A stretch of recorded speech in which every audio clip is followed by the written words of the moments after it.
Hey guys, welcome back to the show. We are excited for this week's guest, and we know that you're going to enjoy this conversation. So let's get started.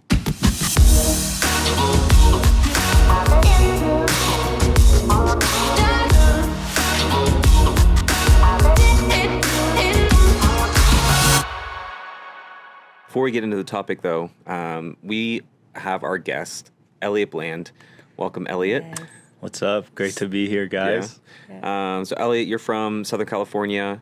You're a Youth Alive missionary. So tell us a little bit about that and, your heart for that. Yeah, so I was a youth pastor for 7 years in La Palma, California. And just about 2 years ago, God called me and my wife and our 2 sons into a new season, partnering with churches all across Southern California and Las Vegas as well. Really with the goal of seeing students reach their campus as missionaries. That's the heart. We believe one of the greatest mission fields in the world is our junior high and high school campuses. Yeah.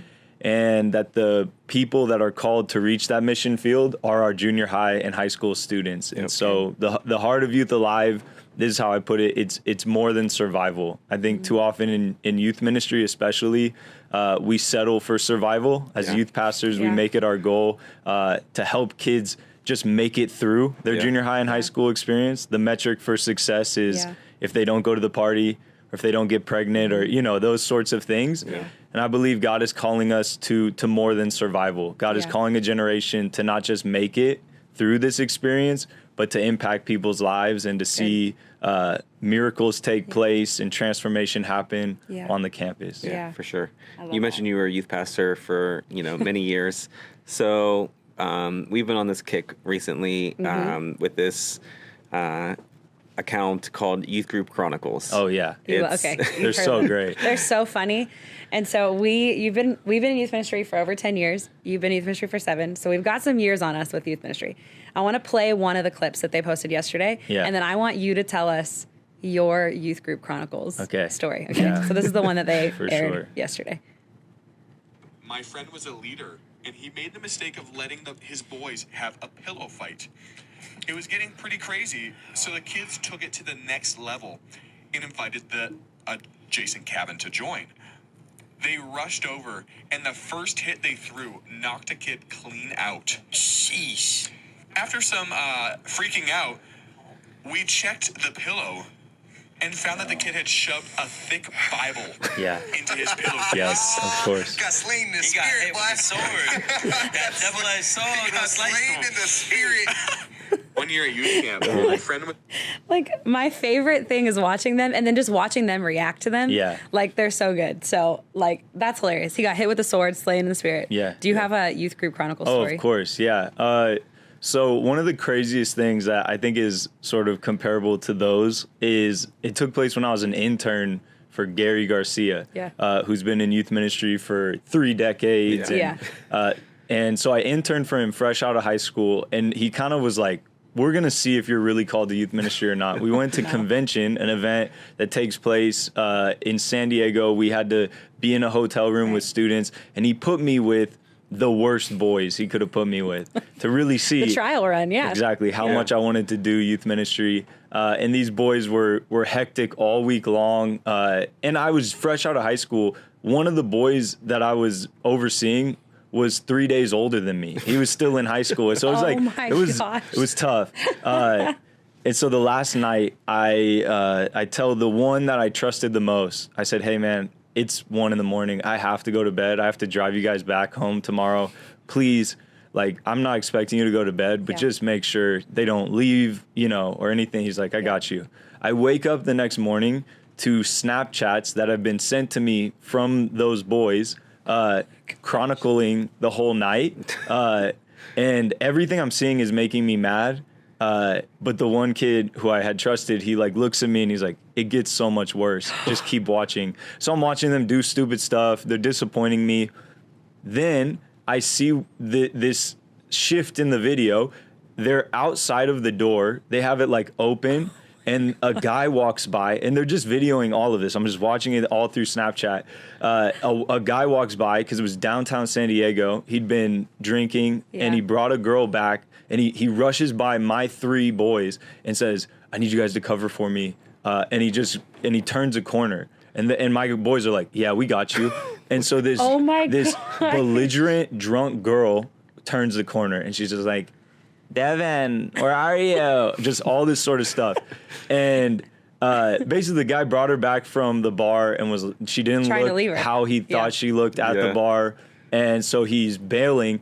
And so then she's talking to my 3 boys. She's like, where's Devin? Where is Devin? And they're talking to her the whole time. So I'm watching all this through Snapchat. I see it goes from outside of our room to in our room. This drunk girl is in our hotel room. And I hear the 2 boys that I trusted the least whisper to each other, tell her that Eliot's Devin. Oh my God. To have her get in bed. But luckily the boy I trusted said, no, that's too far. And they kicked her out of the room. I'm a heavy sleeper. So all of this happened while I was asleep. There was a drunk girl in our hotel room. And yeah. That's great. That was my test of youth ministry. Oh my gosh. You passed-ish. Kind of, Ish. yeah. You raised up someone well, so I think that's passing. Delegation. Yeah, that's a huge part. I trusted him. Can you imagine, though, if the next Snapchat I opened was a drunk girl in bed with me? Gary, I can explain. Yeah. But I could see Gary already walking up to you and just that face, like he would just like shake his head. He was laughing. No, it was he loved it. Yeah, because I came to him the most sheltered church kid. Yeah, I have plenty of stories about that sort of stuff. But that's great. Yeah, I love that. That's so funny. Yeah. I knew you'd have one. I love the Youth Crew Chronicles guys. They're so funny, and I watch them, and I think, man, youth ministry is a blast. Yeah. Like some of the ones they posted. If you don't follow them, you need to go follow them at YG Chronicles on Instagram or TikTok. Yep. They're so funny. So good. Yeah. Yeah. Youth ministry is so worth it. When you have fun like that, like if you're not getting in trouble or not in a bad way, but like you're having fun. Yeah. Then that's how you do youth ministry. Yeah. Yeah, Exactly. absolutely. Yeah. Awesome. Well, we're excited for today's topic. We are going to be talking about, should I be friends with non-believers? It's a question that you've been asking, and we want to have that conversation. So we're going to get ready for that conversation now.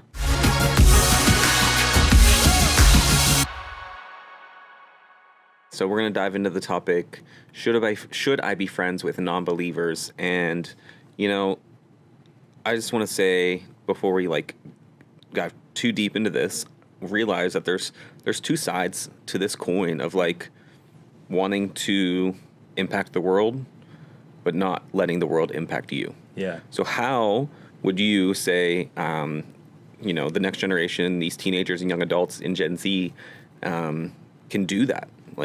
And should they be friends with non-believers? Yeah. Yes. That's my. Can we move on? No. That's all you need to know. The answer is yes. Yeah. No, they should. But that's a great question. Sure. And I think what really needs to take place is embracing the tension between standing for truth and not standing against people. That's good. Because I think that is what we're not great at is living in the tension of that. Because that's really how our interaction goes with non-believers. Is we have the answer that they're searching for, but what can take place, I think, so often is the pendulum swings to one side or the other. Either we're great at authentic relationship with non-believers at the cost of truth. We kind of want to be all things to everybody, and we don't want to offend anybody. We don't want to hurt anybody's feelings. So we compromise what we believe and what we stand for in the face of feelings and empathy. Or we're great at standing for truth at the cost of authentic relationship, really right? People can become our project. And I think people can tell when they're your project, when you're constantly trying to Jesus juke every conversation with somebody. And I think as a person who's done youth ministry for a while, but then also grew up in youth ministry, grew up in church, I'm a pastor's kid. This is a tension that I've lived with and have not been great at for a lot of my life. I think that I lived a lot of my life looking at people as projects, as my friend, and really just wanting to change behavior rather than see transformation in their lives. But we can talk a lot more about this, but that's my intro to this whole conversation is we should But in order to do it effectively, we got to embrace that tension of authentic relationship while still standing for what we believe in. Yeah. And I think of Jesus, I mean, scripture in Matthew and Luke, it says Jesus was friend of sinners. Yeah. Like it called him a friend of sinners, not just like, oh, I hung out with them. No, like he was a friend of sinners. He welcomed them in. And I do think that there's levels of friendship. I don't think he had his disciples, right? Those were his besties. Yeah. But then he was friends with everybody. And I think that he created us to be in community. He created us to be his vessel on earth. And so that means that we can be friends with non-believers. But similar to what you're saying, Jesus wasn't conforming to what they were doing. He was never, you'll never see Jesus like approving of their sin or their wayward living or wayward thinking. You'll never see that in scripture. You'll see him be their friend, but you'll never see him approve of that. And that's the tension that you're talking about. Like we aren't approving of it and we're going to stand for truth, but we also care enough about you to be your friend. Yeah. To be around you. 100%. Yeah. I would even add to kind of what you said, like the idea of like the church and Christians, there's such a negative connotation towards them of people know what they stand against more than what they stand for. Yeah. And a lot of times you want to try and correct someone, you want to tell them what they're doing wrong instead of leading with love and leading with that authentic relationship and allowing that transformation to happen inside of them instead of trying to change the outside first. Yeah. I mean, it all boils down to, like, I think Shadrach, Meshach, and Abednego, Daniel chapter 3, is sort of a perfect example of this lived out, in a sense. Maybe not like being friends with non-believers, but the whole tension of standing for truth and not against people.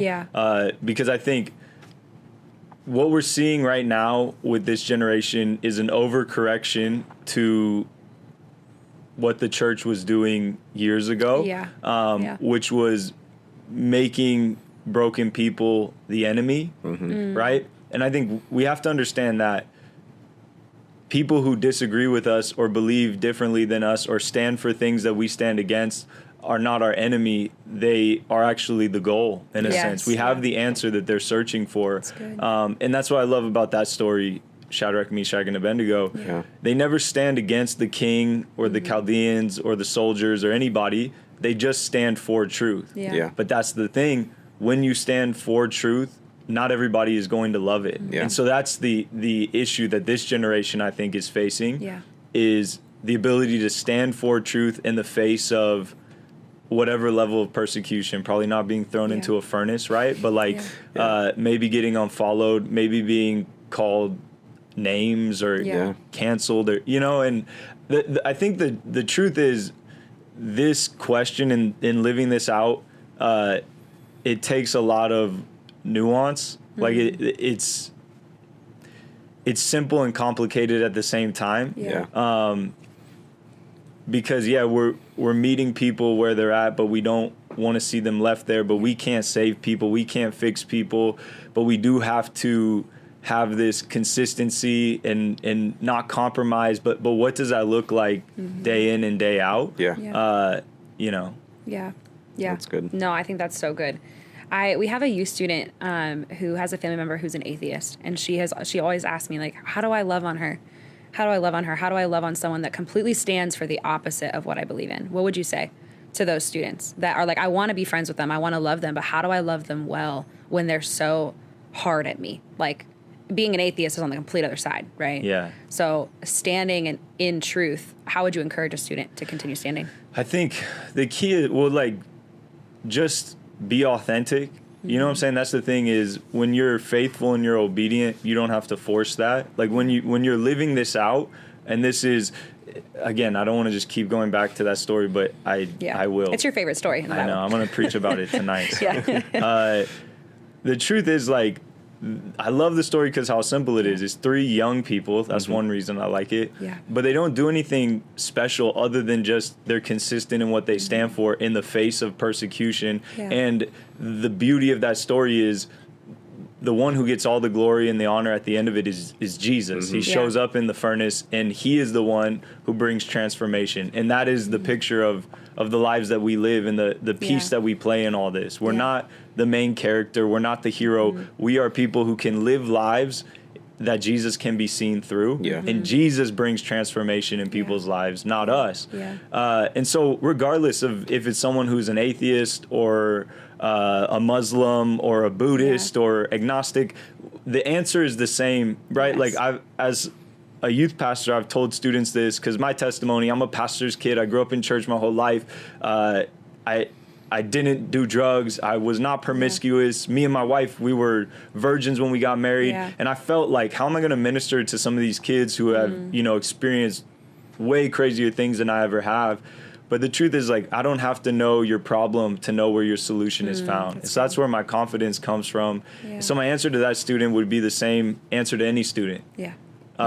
Is just be consistent and be obedient and look for opportunities. Because that's the deal. You don't have to force this. Yeah. That's what we don't do well. We turn people into our project. Yeah. And so this is this person's mom or A family member. family member, right? So it's like every time we're with them, we're trying to get them to say the sinner's prayer, you know, and people can tell when they're your project. Yeah. So we got to toe the line of like, we should pray for these people consistently. Because again, that puts the burden back where it belongs, is saying, God, only you can do this. Yeah, and so absolutely. the best thing that student could do is pray for that family member consistently, and then just be obedient when opportunities present themselves. Because I think sometimes we miss miraculous moments because they look mundane.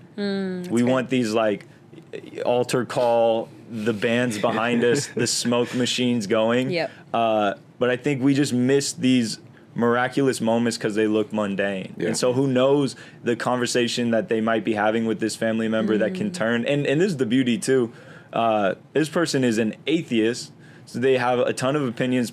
I would say they're probably going to want to talk about this a lot. Yeah. Atheists love to talk about God. For Yeah. people who don't believe in God, Yeah. they love to talk about God. Yeah. So it's rather than seeing that as like an obstacle, see it as an opportunity. Yeah. You know, you have a family member who has these very strong beliefs at this point, but you know, That's good. I believe God's going to do a work in their life, and I think that's the thing. Yeah. Knowing that doesn't rest on that student's shoulders Yeah. Yeah. is huge. Yeah. Like we get to be the light. That's our call. Yes. The Great Commission is just go. Yeah. Just go. Be active, right? Be active in your call. Be active in who God created you to be. Like Scripture tells us that they'll know us Yeah. by our fruits, by how we live, by how Yep. we act. And if you're faithful, if people are your project, you just start treating them like tasks versus if you're just authentic, kind of how you said at the beginning, if you're just your authentic self, that's going to speak so much more than your words ever will. Yeah. When they see God working in your life and transforming you, that's going to speak so much more than anything you could ever say to them. When it's more difficult. Like to live with integrity and character is tougher than just inviting someone to a service or saying the right things.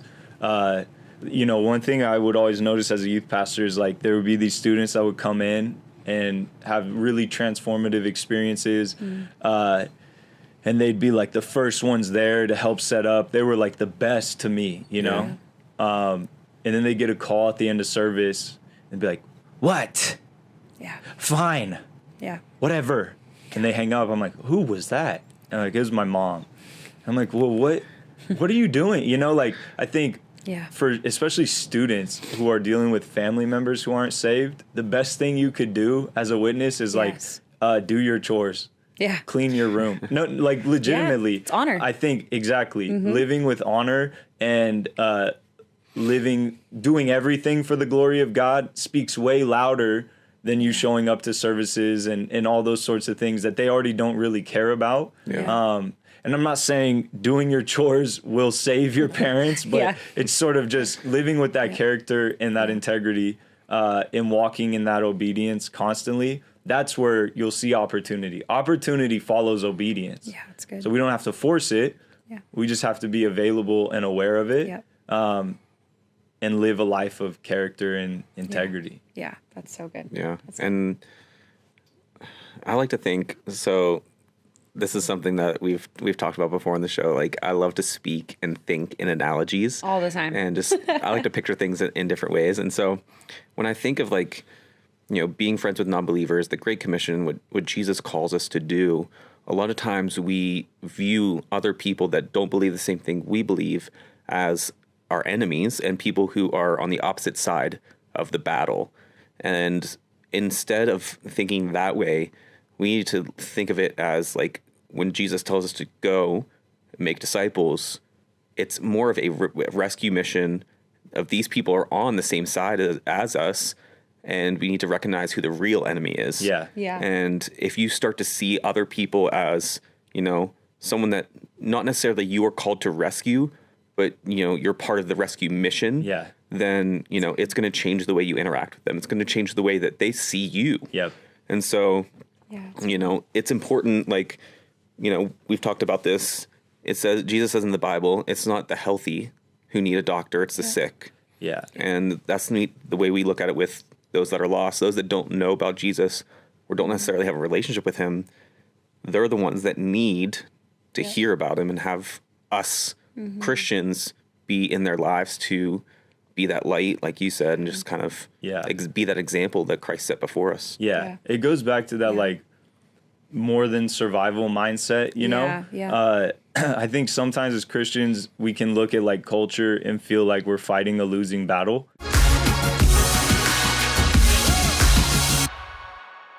All right, guys, that was a great conversation, but we want to have a little bit of fun now. So we're going to play this little bit of game.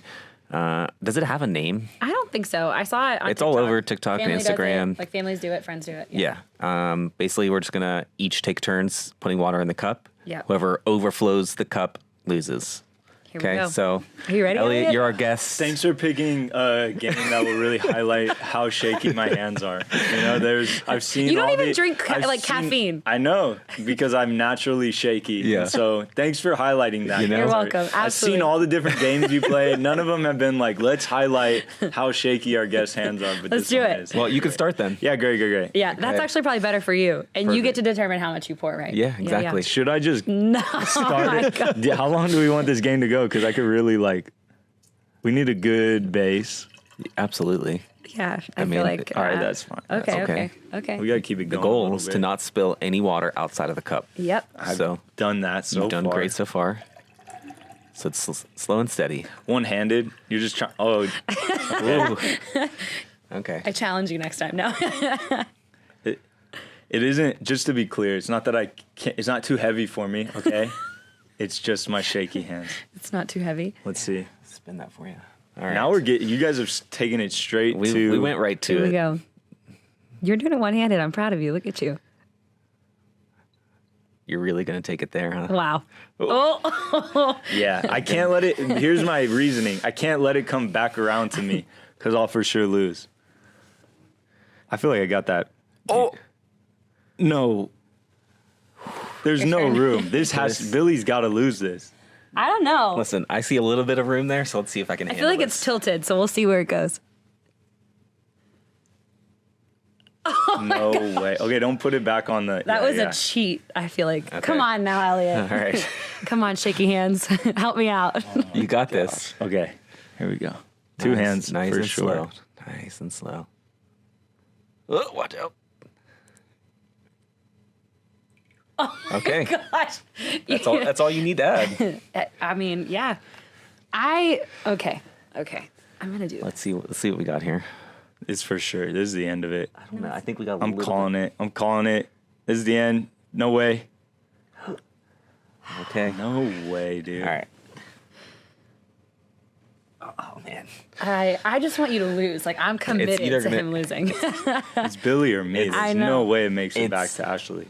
It's literally right at the edge where it's It's gonna close. go over. Yeah, like a You can- drop. I can and see it take on this over. side. Like. Yeah. And it's more on that side. Uh-huh. Yeah. All right. Oops. Sorry. Here we go.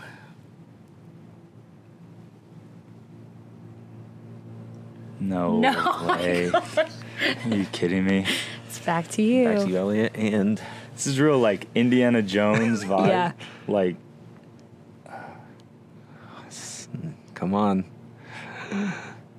Oh. yeah, that's right. That's how Still we got do it. Oh my god. Pressure burst pipes. Come on. Here we go. Losing is not my portion. I will win. Still. It did not go over. Did not. Nope. No. We're still good. There's no water. Oh, this is so close. I feel like this might be it. not happening. I'm shocked that it's gone like this many times. People do it with like the faucet. No. That was wild. We're pushing the limits on this one.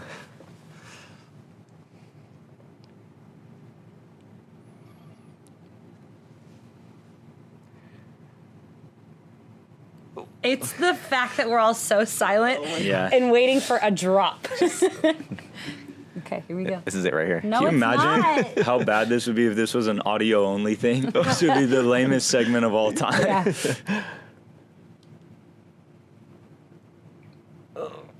All right. This definitely is going to be it. I can see it. It's happening. I'm not saying that anymore. No. This is a real like the oil never runs out situation kind of deal. Billy, you got to do a little bit more than this. Listen, I'm just doing enough to stay in the game. Oh my gosh. I don't know. You're literally going to do a drop, aren't you? Oh. You would. This is. Oh my gosh. I just feel like this is You're my. gonna lose right here. Yeah, just send it. I want Billy to lose so bad. All right, Billy. How much?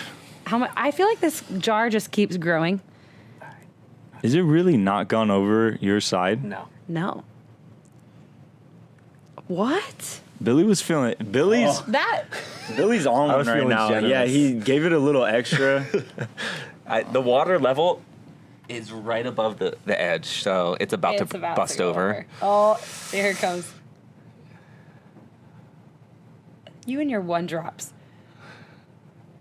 The slowest motion right now. Eliot! That one drop Come that creates on. that That ripple, takes pressure. That yeah, does. that takes like some real that little skill. wave could toss it over. That's Still, over. it's That's not. it. It's Didn't. not. It did not go over. not It is gone still over yet. dry. Yeah, it's there's no still dry. water. This is it. Oh my gosh. Oh, I still got a little bit of wiggle room, I think.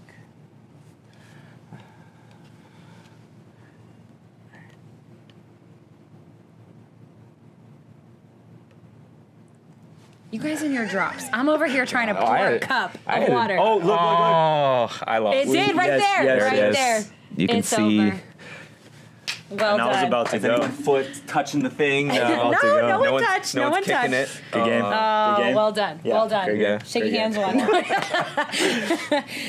You guys defeated me. Yep. Yep. Finally, something I won at playing against Billy. Yeah. We're gonna play this game at home now because I really need to win all the time. Yeah.